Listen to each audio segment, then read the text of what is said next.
Welcome everyone, I am Snana and I am going to discuss the topic of atomic emission spectroscopy. So let's see. First पे हम इसका थोड़ा सा introduction देखेंगे कि हम एटॉमिक एमिशन स्पेक्ट्रोस्कोपी जो है वो क्यों करते हैं। हम ये इसको हम AES से डिनोट करते हैं, ठीक है। ये हम इसलिए करते हैं जब हमने क्वालिटेटिव या क्वांटिटेटिव एनालिसिस करना हो, हमने ये जानना हो कि हमारे पास कौन सा एलिमेंट है और सैंपल में मौजूद एलिमेंट की कंसंट्रेशन कितनी है। मीन कि एटॉमिक एमिशन स्पेक्ट्रोस्कोपी हम इसलिए करते हैं कि हम ये जान सकें कि सैंपल में मौजूद एलिमेंट्स की कंसंट्रेशन कितनी है, ठीक है। So use as standard method for matter analysis. Matter analysis के लिए हम स्टैंडर्ड मेथड यूज़ करते हैं। In atomic emissions, small part of sample is vaporized from free atom that attain energy from excitation source, result in transition from lower to higher energy state in returning back emit a photon of radiation, ठीक है।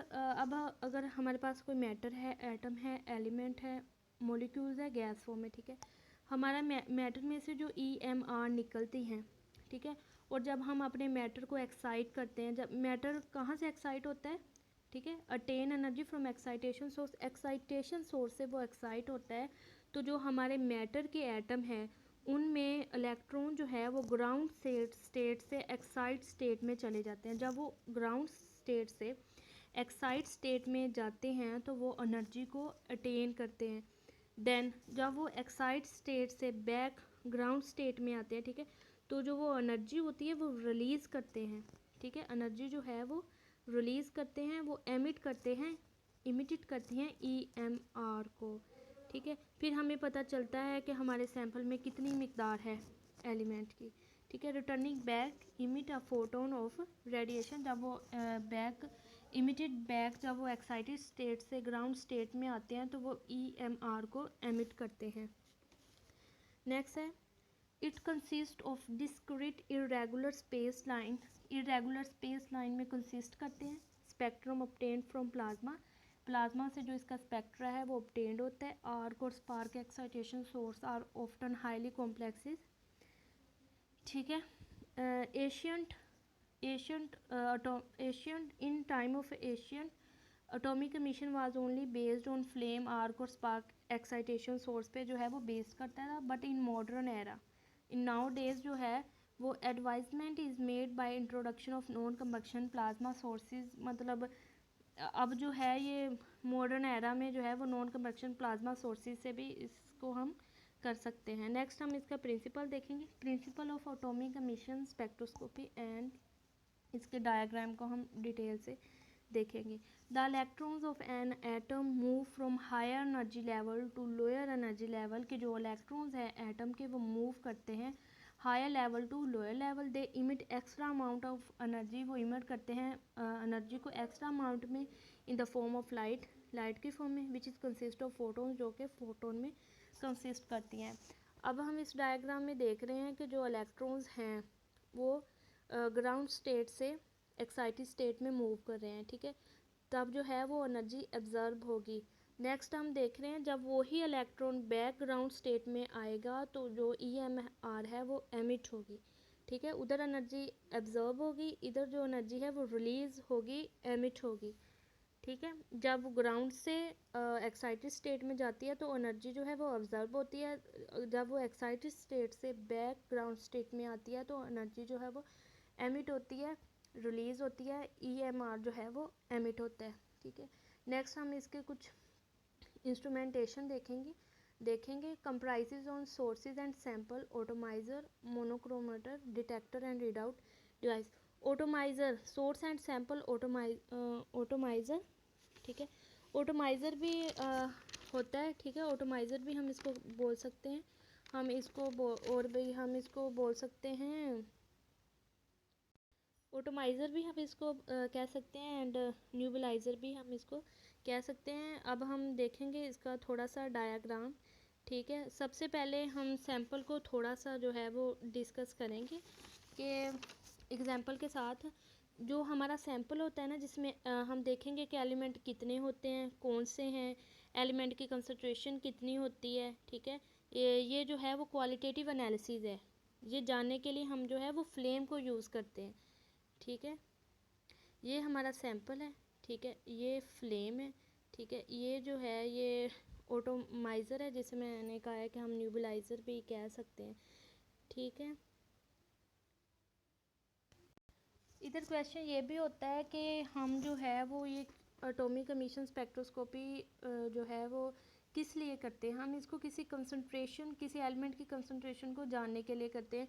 For example, अगर हम लोग kitchen में जो है वो चूल्हा चलता है, ठीक है, उसमें वो जो चूल्हा होता है ना वो फ्लेम प्रोड्यूस करता है। अगर हम उसके ऊपर सोडियम क्लोराइड डालते हैं ना, तो जो फ्लेम है ना उसका कलर चेंज हो जाएगा। अब हमें ये तो पता है ना कि उसका कलर चेंज हुआ है। क्यों चेंज हुआ है? क्योंकि हमने उसके ऊपर सोडियम क्लोराइड डाला है, साल्ट उसके ऊपर डाला है। ठीक है, लेकिन अब एलिमेंट की कंसंट्रेशन कितनी है ये जानने के लिए हमें एटॉमिक एमिशन स्पेक्ट्रोस्कोपी जो है वो करनी पड़ती है। ठीक है, ये हमारा सैंपल है। ठीक है, इस सैंपल में हमने अपने सॉल्यूशन को डाल दिया। ठीक है, अब ये जो सैंपल है ना ये ऑटोमाइज़र के साथ जो है वो अटैच है। ठीक है, अब जो इसका ये न्यूबलाइज़र का क्या काम है, न्यूबलाइज़र या ऑटोमाइज़र, इसका ये सैंपल को छोटे छोटे टीनी ड्रॉपलेट में कन्वर्ट करता है। और इसमें गैसेस भी होती हैं जो कि रिएक्टिव नहीं होती। ठीक है, जो गैसेस रिएक्टिव नहीं होती वो इनर्ट गैसेस होती हैं। ठीक है, अब ये जो है वो हमारे पास फ्लेम है, फ्लेम। ठीक है, अब ये फ्लेम जो है इसको हमने ना कॉन्टीन्यूसली इसको जलते रहने के लिए ना हम फ्यूल और ऑक्सीडेंट जो है वो प्रोवाइड करते हैं, जिससे जो फ्लेम है वो जलता रहता है। तो जब हम अपना सैंपल जो है वो इस ऑटोमाइज़र में जाएगा तो न्यूबलाइज़र जो है वो इनर्ट गैसेस के फ़्लो से सैंपल को फ्लेम में भेजता है। ठीक है, सैंपल जो है वो आगे ऑटोमाइज़र में जाता है जो कि इसे टीनी ड्रॉप्स में कन्वर्ट करता है। देन वो जो है वो इस फ्लेम में भेज देता है। फ्लेम में भेजने से जब जो सैंपल है वो फ्लेम में चला जाता है तो नेक्स्ट जो है वो फ्लेम में चला जाता है। नेक्स्ट वो फ्लेम में चला जाता है। फ्लेम से जो है वो डिफरेंट रेडिएशंस जो है, फ्लेम से बहुत सारी रेडिएशन आ रही होती हैं जो कि मोनोक्रोमोमीटर के पास जाती हैं या फिर वो डिटेक्टर के पास जाती हैं। अब डिटेक्टर के पास जो है, अब जो फ्लेम से बहुत सारी जो रेडिएशंस है ना वो एमिट हो रही होती हैं। डिटेक्टर के पास सिर्फ वही वेवलेंथ जाएगी जिसकी हमने एनालिसिस करनी होती है, क्योंकि उन्होंने सॉफ्टवेयर से इसको मोनोक्रोमीटर को सेट ही इस तरह किया होता है। ठीक है, एक मखसूस जो है वो वेवलेंथ जाती है डिटेक्टर के पास। डिटेक्टर के ऊपर एम्पलीफायर लगाया होता है उन्होंने। ठीक है, जो वेवलेंथ को एम्पलीफाई करता है, ज़्यादा बड़ा करके वो दिखाता है। ठीक है, डिटेक्टर ने उसको जो वेवलेंथ होती है उसको बड़ा करके दिखाना होता है। ठीक है, डिटेक्टर जो है उन वेवलेंथ को इलेक्ट्रिकल सिग्नल में कन्वर्ट करता है। ठीक है, फिर वो आगे हमारे पास कंप्यूटर में आ जाती हैं जिसमें हम स्पेक्ट्रम को रीड आउट करते हैं। ठीक है, इस कंप्यूटर में आ जाती है। ठीक है, जिसमें हम स्पेक्ट्रम को रीड आउट करते हैं, जिससे कि हमें पता चल जाता है कि जो एमिटेड रेडिएशंस हैं और उनकी इंटेंसिटी जो है वो कितनी है। तो जब एमिटेड रेडिएशन की इंटेंसिटी हमें पता चल जाती है तो हम कैलकुलेट कर लेते हैं स्पेक्ट्रम के थ्रू वेवलेंथ को। अब इसको मैं थोड़ा सा डिफ़ाइन करूँगी इस प्रॉपर पूरे तरीके को। सबसे पहले जो सैंपल होता है, ठीक है, सैंपल जो है वो ऑटोमाइज़र में जाता है। ऑटोमाइज़र में टीनी ड्रॉपलेट्स की फॉर्म में वो फ्लेम के पास चला जाता है। फ्लेम में से डिफरेंट टाइप्स की जो है वो वेवलेंथ रेडिएशन एमिट होती हैं जो मोनोक्रोमेटर के पास जाती हैं। मोनोक्रोमेटर ने एक मखसूस किस्म की जो वेवलेंथ होती है उसको इसने पास आउट करना होता है, क्योंकि उन्होंने पीछे से इसको सॉफ्टवेयर जो है वो ऐसा सेट किया होता है कि एक ख़ास किस्म की जो वेवलेंथ है वो ही पास आउट होगी, क्योंकि हमने सिर्फ जिसकी हमने एनालिसिस करनी हो।